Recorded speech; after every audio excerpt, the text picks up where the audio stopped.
Bueno, vamos al otro apartado que tiene que ver con la organización del gobierno, ¿sí? Ahora sí nos metemos un poquito más en lo que es la línea de tiempo. Sin hablar en específico, eso lo van a hacer ustedes a partir de la lectura que tenían que hacer para hoy, ¿sí? Como tarea. Van a ir completando un poquito las características, las más importantes de cada presidente, así que acá vamos a hablar de forma general, ¿sí? Durante todo el periodo vamos a tener la influencia de este partido político, que es el Partido Autonomista Nacional, ¿sí? Este partido ya tenía historia de años antes, se juntaron lo que era el Partido Autonomista y lo que era el Partido Nacional, ¿sí? Van a ser las oligarquías más importantes de lo que era de Buenos Aires, sobre todo, ¿sí? Los más ricos, y van a mantenerse en el poder a través del fraude, ¿sí? Es la característica de la época, ¿sí? Por eso hablamos de una época, un periodo conservador, ¿sí? Fraudulento, hablamos de esta generación del 80, poniéndole esta característica de fraudulento, ¿sí? ¿Cómo hacían fraude? Hay que tener en cuenta que para este momento todavía no estaba esta ley que sí se va a dar al final del periodo. Quiere decir que el voto, ¿sí? Recién para 1912 va a comenzar a ser secreto, universal y obligatorio. Para 1880 ese voto era cantado, ¿sí? Por un lado, no era para nada secreto, no se votaba en las escuelas, sino que se votaba en las iglesias, ¿sí? No había padrón electoral, por lo tanto tampoco existía el DNI como existe hoy, ¿sí? Por lo tanto las personas podían presentarse a votar 2 veces, votaban los fallecidos, ¿sí? Después comenzaron a usarse urnas, pero también era muy fácil de fraguar al no haber un control estricto desde el Estado, ¿sí? Al sistema de voto.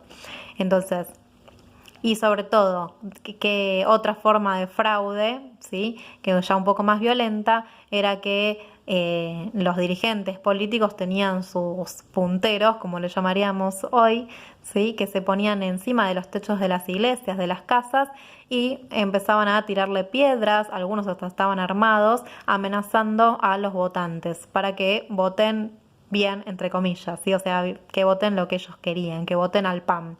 Entonces, de esa manera lograban mantenerse en el poder, ¿sí? ¿Y cómo elegían los candidatos? A través de lo que se llamaban los mitines, entre ellos eran reuniones entre estos miembros del PAN y entre ellos decidían, entre tío, cuñado, vecino, quién iba a ser el próximo presidente, ¿sí? O sea que esto ya era muy grave para el momento. En el mundo esto ya estaba cambiando y se estaba ampliando la democracia y el voto, ¿sí? Acá todavía va a llevar un par de años más. Bien, si vamos a la línea de tiempo y empezamos con Roca, Roca va a tener un lema, ¿sí? Para gobernar, que él quiere para su gobierno paz y administración, ¿sí? Y de acá les voy a pedir que recuerden la tarea que tenían, ¿sí? Tenían que leer un pequeño texto de Oslac sobre la conformación del Estado en Argentina. Y ahí se les pedía cuál era el lema de la época, decía una de las preguntas, si mal no recuerdo era la pregunta 3 o 4, cuál es el lema de la época, y nosotros habíamos dicho que el lema de la época, esa de cambios, era orden y progreso, ¿sí? Orden y progreso, refiriéndose a todos los avances que había tenido el capitalismo y la necesidad de organizar el territorio.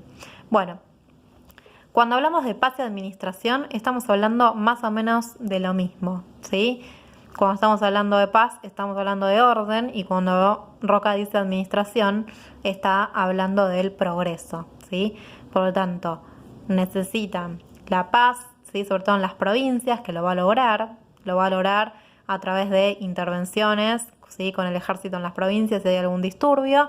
Y después administración, lo vamos a ver ahora cuando veamos la parte económica, ¿sí? Organizar todo lo que es el sistema productivo argentino, ¿sí? Entonces, por otro lado, también a nivel de gobierno y más de Estado, se van a crear instituciones que van a quedar hasta el día de hoy, ¿sí? Por ejemplo, ¿qué institución fue muy importante y que tiene que ver con la administración? ¿Sí?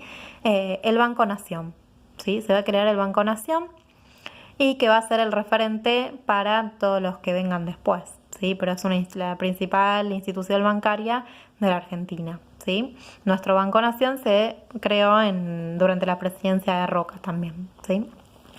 Avanzando el periodo, ¿sí? Ya casi terminando, en 1912 se logra por fin sancionar esta ley del voto secreto, universal y obligatorio, ¿sí? O sea que recién al fin del periodo tenemos esta forma de sufragio que dura hasta el día de hoy con algunas modificaciones, pero la base estuvo acá, ¿sí? En esa ley.